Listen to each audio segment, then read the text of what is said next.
तो सबसे पहले हम बात कर लेते हैं अंडरग्राउंड मॉडिफिकेशंस ऑफ स्टेम की। ये वो स्टेम है जो अंडरग्राउंड पाए जाएंगे, जो जमीन के अंदर सॉइल में पाए जाते हैं, जैसे कि रूट्स भी पाई जाती हैं। तो आइए समझते हैं what are the underground modifications. देखिए, सबसे पहली बात यहाँ पर ये है कि जो अंडरग्राउंड स्टेम्स हैं वो जमीन के अंदर हैं, सॉइल में हैं, लेकिन फिर भी वो स्टेम है, जबकि सॉइल के अंदर रहना ये प्रॉपर्टी है रूट्स की। ठीक, तो सबसे पहले हमें ये समझना है कि why we are considering those as a stem. हम क्यों उनको स्टेम बोल रहे हैं जब वो जमीन के अंदर पाए जाते हैं, right?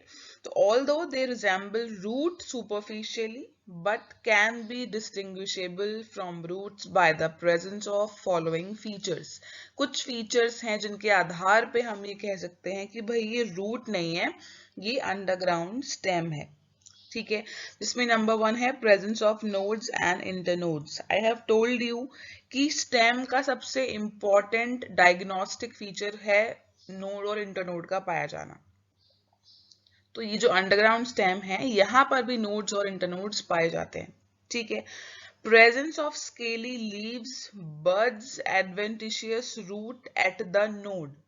यहाँ जो लीव्स पाई जाती हैं वो नॉन ग्रीन होंगी, वो हरे रंग की नहीं होंगी, फोटोसिंथेसिस नहीं कर रही होंगी, क्योंकि वो सॉइल के अंदर हैं, तो वहां तक सनलाइट नहीं मिल रही है।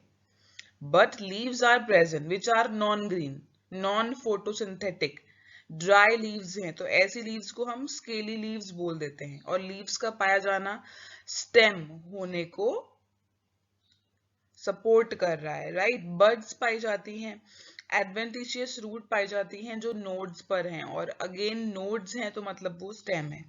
क्लियर? थर्ड जो पॉइंट है वो है कि जो इनका इंटरनल स्ट्रक्चर है वो रिजेंबल करता है स्टेम के साथ, ना कि रूट के साथ। क्लियर? तो ये तीन फीचर हैं जो आपको ये बता रहे हैं कि जो अंडरग्राउंड स्टेम है वो स्टेम ही हैं, दे आर नॉट रूट्स। तो एग्जाम में इस पे नंबर ऑफ क्वेश्चंस हैं, बहुत बार पूछा जाता है, लगभग हर साल इस तरह का एक क्वेश्चन आता है कि या तो आपको एग्जाम्पल दे दिए जाएंगे कि why sweet potato is a root and potato is a stem. तो वहां पर आपको यही बताना है कि वो रूट है और ये स्टेम है, जबकि दोनों जमीन के अंदर हैं। तो वहां पर आपको ये तीन फीचर्स बताने हैं कि भाई इन फीचर के आधार पे हम कह रहे हैं कि ये अंडरग्राउंड स्टेम है, ये रूट नहीं है। क्लियर? चलिए, तो अब शुरू करते हैं मॉडिफिकेशंस। तो सबसे पहला अंडरग्राउंड मॉडिफिकेशन जो हम यहाँ देख रहे हैं वो राइजोम है। राइजोम का डायग्राम आपके सामने है। It is fleshy non green underground stem. ठीक है, ये वाला जो पार्ट है this is fleshy non green underground stem. ठीक है, they have distinct nodes and internodes. अगर आपने कभी अदरक, जिंजर को देखा होगा, ध्यान से उस पर देखिए, यहाँ पर ऐसी लाइनिंग्स पाई जाती हैं, जो लाइनिंग्स आप इसकी सरफेस पे देख रहे हैं। ठीक है, तो ये जो लाइनिंग्स हैं ये नोड्स को रिप्रेजेंट कर रही हैं, और दो लाइनिंग्स के जो बीच का जो स्पेस है वो इंटरनोड कहलाता है।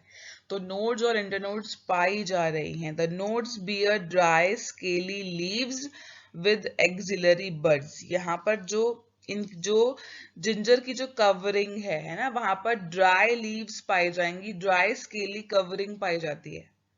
ठीक है, एक्सिलरी बड्स भी हैं, टर्मिनल बड्स भी हैं, एडवेंटिशियस रूट भी प्रेजेंट है, देखिए लोअर साइड पे। ठीक है, तो ऐसा जो स्टेम है ये राइजोम कहलाएगा। आप देखिए, जो राइजोम है वो हॉरिजॉन्टली ग्रो करता है।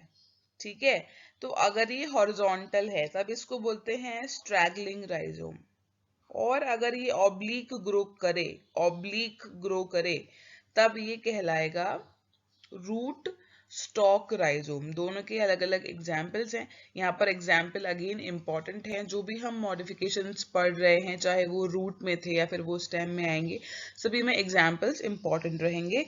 तो अगर ये हॉरिजॉन्टली ग्रो कर रहा है तब ये रूट स्टॉक राइजोम है, और अगर ये ऑब्लिक ग्रो करता है तब ये क्या है नहीं, अगर ये ऑब्लिक ग्रो कर रहा है तब ये रूट स्टॉक है, और अगर ये हॉरिजॉन्टली ग्रो कर रहा है तब ये स्ट्रैगलिंग है। क्लियर? एग्जाम्पल्स आप ध्यान रख लेंगे, जिंजर, टर्मरिक, कैना। नंबर 2 पे आते हैं बल्ब्स। ये जो डायग्राम आप देख रहे हैं, इट इज अ बल्ब। ये अनियन का डायग्राम है। तो इसके मोस्ट फेवरेट एग्जांपल्स हैं अनियन, गार्लिक, लिली। ठीक है। It is highly condensed discoid stem. Highly condensed stem है। कंडेंस वर्ड का मतलब है कि कोई बड़ा स्ट्रक्चर था, ठीक है, और उस बड़े स्ट्रक्चर का जो अरेंजमेंट है वो बड़े से बहुत छोटा कर दिया गया है। जो उसके बॉडी पार्ट्स हैं वो बहुत पास पास आ गए हैं, है ना, बहुत टाइटली पैक हो गए हैं और वो अब एक छोटा स्ट्रक्चर बन गया है। ठीक है, that is the meaning of condense. तो ये highly condense disc like stem है जिसकी अपर सरफेस पर टर्मिनल बड पाई जाती है और बहुत सारी फ्लैशी स्केली लीव्स यहाँ पर प्रेजेंट है। देखिए अनियन में जो ये लेयर्स आप देखते हैं, है ना, जब उसको हम काटते हैं तो वहां हमें लेयर्स दिखती हैं।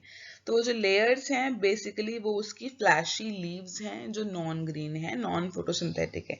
तो यहाँ से आपको स्केली लीफ का कॉन्सेप्ट भी आप समझ जाओगे। ठीक है, राइजोम में स्केली लीव्स बहुत ज्यादा विजिबल नहीं है, लेकिन यहाँ पर वो कंप्लीटली विजिबल हैं। राइट? ठीक है, लेयर्स हैं और ये लेयर्स जो हैं ये फ्लैशी लीव्स हैं जहां फूड स्टोर हुआ हुआ है। ठीक है। A cluster of adventitious roots arise from the base of bulb. यहाँ देखिए ये यहाँ से ये बेसल प्लेट है और यहाँ से रूट्स निकल रही हैं, और क्योंकि ये नोड से निकल रही हैं तो ये एडवेंटिशियस रूट्स हुई। ठीक है। अब जो बल्ब हैं, बल्ब्स दो तरह से पाए जाते हैं, ट्यूनिकेटेड और स्केली। तो जो अनियन है, अनियन पे आपने देखा होगा बहुत बार, आपको जब हम प्याज छीलते हैं तो उस पर एक ड्राई कवरिंग पाई जाती है, ड्राई पेपरी कवरिंग पाई जाती है। ठीक है, उसको ट्यूनिक बोलते हैं। क्लियर? अनियन पे पाई जाने वाली उस ड्राई मेम्ब्रेनस कवरिंग को जिसको हम छीलते समय निकाल देते हैं, that is known as tunic. और वो भी लीव्स ही हैं, वो ड्राई लीव्स हैं। जो अंदर वाली लीव्स हैं वो फ्लैशी होकर फूड स्टोर कर रही हैं, और जो बाहर वाली लीव्स हैं वो ड्राई हो जाती हैं, वो कवरिंग बनाती हैं। That will be known as tunic. ठीक है, तो अगर किसी बल्ब पर ट्यूनिक पाया जाता है तो वो ट्यूनिकेटेड बल्ब है। ठीक है, जिसके दो एग्जाम्पल हैं अनियन और गार्लिक। गार्लिक के केस में भी आपने देखा होगा कि गार्लिक पर भी वाइट कलर की मेम्ब्रेनस कवरिंग पाई जाती है जिसको हमें निकालना पड़ता है। ठीक है, और एक एग्जाम्पल है लिली, वहां पर स्केली बल्ब पाया जाता है, मतलब कि विदाउट ट्यूनिक। तो जहां ट्यूनिक है वो ट्यूनिकेटेड बल्ब है और जहां ट्यूनिक नहीं है वो स्केली बल्ब है। इतनी बात समझ में आई? चलिए,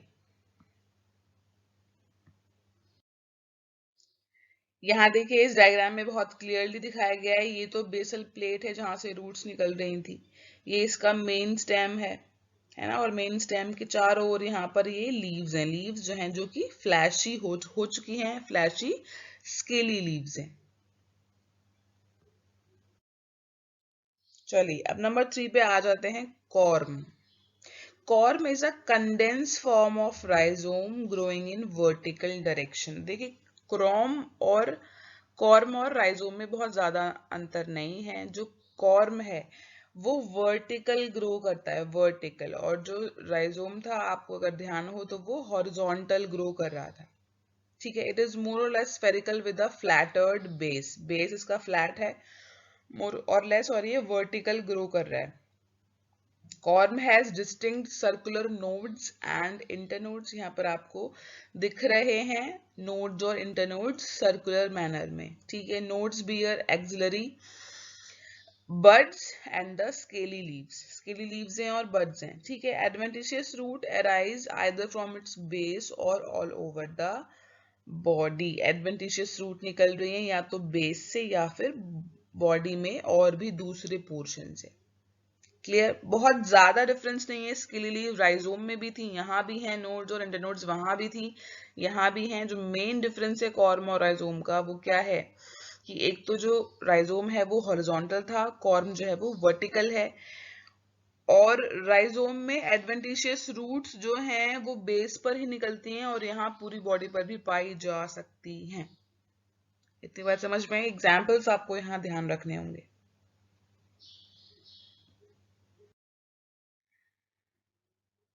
अब आ जाते हैं next, that is tuber. Tuber का मोस्ट फेवरेट एग्जाम्पल है पोटैटो, जो आपने बहुत बार देखा भी है। तो it is a swollen tip of underground stem. ये अंडरग्राउंड स्टेम आप देख रहे हैं डायग्राम में, ठीक है। तो लेटरल ब्रांचेस जो हैं उनकी जो टिप हैं, टिप फूल गई हैं,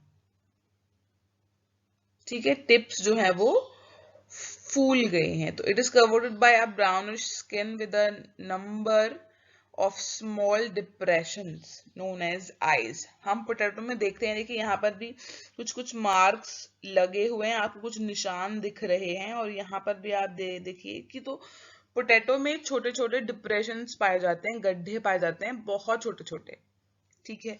तो वही नोड्स को रिप्रेजेंट करते हैं, मतलब वो जो एक एक डिप्रेशन है वो एक एक नोड को रिप्रेजेंट कर रहा है, वो नोड है, ठीक है। और जब कभी पोटैटो आपने देखा हो किचन में लॉन्ग टाइम तक रह जाता है, वो यूज में नहीं आया, बच गया, ठीक है, तो वो वहां पर बर्ड्स निकल जाती हैं, जैसे कि इस पोटैटो में आप देख रहे हैं, ये बर्ड्स निकल जाती हैं, जो एक्सिलरी बर्ड्स होती हैं जो नोड पर आती हैं, ठीक है। तो ऐसा पोटैटो जिस पर बर्ड्स आई हैं, उसको अगर आप इम्प्लांट कर देते हैं तो वहां से नया प्लांट निकल जाता है, ठीक है। तो इन डिप्रेशंस को ही बोलते हैं आईज ऑफ पोटैटो, ठीक है। वो जो डिप्रेशन जो नोड्स को प्रेजेंट कर रहे हैं उनको आईज ऑफ पोटैटो कह दिया जाता है, ठीक है। यहाँ पर एडवेंटिशियस रूट्स जो हैं वो जनरली एब्सेंट है, नहीं पाई जाती हैं। एग्जाम्पल है इसका पोटैटो,